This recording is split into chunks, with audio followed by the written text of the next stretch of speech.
Video میں آگے بڑھنے سے پہلے آپ سے درخواست ہے کہ آپ ویڈیو کو لائک کریں، زیادہ سے زیادہ واچ کریں، چینل کو سبسکرائب کر دیں اور بیل آئیکن کو ضرور دبا دیں۔ بسم اللہ الرحمن الرحیم۔ السلام علیکم ناظرین۔ ناو کی باس میں مورب مبنی کی بہت ہی زیادہ اہم باس ہے جو کچھ دن چلے گی انشاءاللہ، اور اس کی بنیادی باس آج ہم نمٹا دیں گے، اور اس کے بعد اس سے متعلقہ اس میں غیر متمکن پر باس رہے گی اور تراکیب بھی بہت ساری سامنے آئیں گی۔ تو آپ دیکھ رہے ہیں کہ مورب مبنی کی باس، مورب وہ کلمہ ہے جس کا آخر مختلف عوامل کے آنے سے بدلتا رہے۔ آخر کا بدلنا جو ہے یہ مورب کے ساتھ ہے، جیسا کہ آپ دیکھ رہے ہیں جا اگر آ گیا تو زیدن ہے، رأیتو کے ساتھ زیدن، مررتو کے ساتھ بزیدن، مررتو بزیدن۔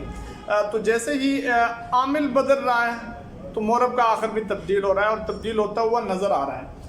اور آپ دیکھ رہے ہیں کہ مبنی وہ کلمہ ہے جس کا آخر مختلف عوامل کے آنے سے نہ بدلے، اپنی جگہ پہ رہے۔ جا ہاؤلائے، رأیتو ہاؤلائے، مررتو بہاؤلائے۔ آپ دیکھ رہے ہیں تین طرح کے عوامل یہاں بھی داخل ہوئے ہیں، لیکن آخر ہاؤلائے نے ہاؤلائی رہا ہے، اس میں کوئی کسی قسم کی کوئی تبدیلی واقع نہیں ہوئی۔ تو یہ ہے جی بنیادی طور پہ ان کی تعریف۔ اصل میں یہ تعریف نہیں ہے، ایک حکم بھی اس کو کہہ دیتے ہیں، لیکن اردو میں بنیادی کتابوں کے اندر یہی تعریف کی جاتی ہے۔ اب یہاں پہ ہم بتائیں گے کہ مبنی کل کتنے ہیں۔ ان کو یاد رکھنا بہت زیادہ ضروری ہے۔ اگر آپ یہ بات سامنے رکھ کے مد نظر رکھ کے آپ مورب مبنی کو سمجھیں گے بہت آسانی ہو جائے گی۔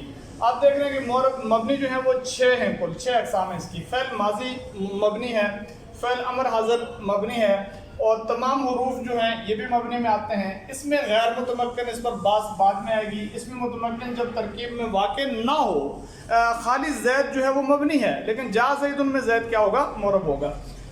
اور اس کے ساتھ آپ دیکھ رہے ہیں کہ فعل مضارع کے وہ صیغے جن میں نون جمع مؤنث اور نون تاکید مباشر ہو۔ نون جمع مؤنث آسان ہے، یضربنا تضربنا۔ نون تاکید مباشر کیا ہوتا ہے؟ یہاں لکھا ہوا ہے کہ مفرد کے صیغے کے ساتھ جب بھی نون آئے گا، مفرد کے ساتھ جب بھی نون آئے گا تو مباشر ہوگا، مفرد کے علاوہ پھر مباشر نہیں ہوگا۔ یضرب، تضرب، تضرب، اضرب، نضرب، یہ 5 صیغے ہیں۔ ان کے ساتھ جب بھی چاہے یہ امر میں ہو، نئی میں ہو، مضارع میں ہو، جب بھی ان کے ساتھ نون آئے گا تو نون تاکید وہ مباشر ہو جائے گا، وگرنہ جو ہے تثنیہ جمع کے ساتھ مباشر نہیں ہوتا۔ اور آپ دیکھ رہے ہیں کہ اول 3 کو مبنی الاصل بھی کہتے ہیں۔ اول 3 کون سے ہیں؟ فعل ماضی، فعل امر اور تمام حروف، ان کو مبنی الاصل کہہ دیتے ہیں۔ اور بعض کے نزدیک جملہ من حیث الجملہ بھی مبنی کے حکم میں ہی ہوتا ہے۔ اور ساتھ ہی یہ بات لکھ دی گئی ہے کہ نون تاکید مباشر 5 صیغوں کے آخر میں آتا ہے۔ یضرب، تضرب، تضرب، اضرب، نضرب۔ آپ آسانی سے یوں سمجھے کہ مفرد کے آخر میں جو نون آتا ہے وہ نون تاکید مباشر ہوتا ہے۔ تو یہ 7 یا 6 اقسام آپ ذہن میں رکھیں گے تو مبنی کو سمجھنا آسان ہوگا۔ یہی مبنی ہیں۔ اس میں متمکن ترکیب میں جب واقع نہ ہو وہ بھی مبنی میں شمار ہو جاتا ہے، اور اس میں غیر متمکن ویسے بھی مبنی ہوتا ہے۔ آگے آپ دیکھ رہے ہیں کہ مورب جو ہے وہ 2 ہی ہوتے ہیں۔ مورب 2 ہی ہیں تمام کے تمام کلمات کے اندر۔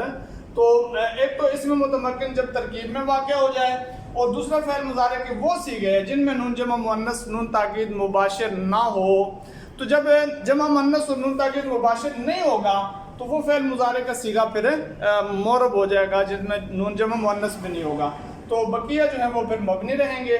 اور اس کے ساتھ آپ دیکھ رہے ہیں کہ اس میں متمکن کی بات آئی تو یہاں ہم نمٹا دیتے ہیں۔ اس میں متمکن وہ اسم ہے جو مبنی الاصل کے ساتھ مشابہت نہ رکھے، اس کو اس میں متمکن کہہ دیتے ہیں۔ جیسے زیدن عام طور پہ اس میں متمکن، جب اس میں غیر متمکن کی اقسام ساری کی ساری سامنے آ جائیں گی تو اس کے بعد جو بھی رہے گا وہ اس میں متمکن ہی ہوگا۔ اور اس میں غیر متمکن وہ اسم ہے جو مبنی الاصل کے ساتھ مشابہت رکھے، وہ غیر متمکن ہوتا ہے۔ یہاں ایک بات ہے کہ مشابہت سے کیا مراد ہے؟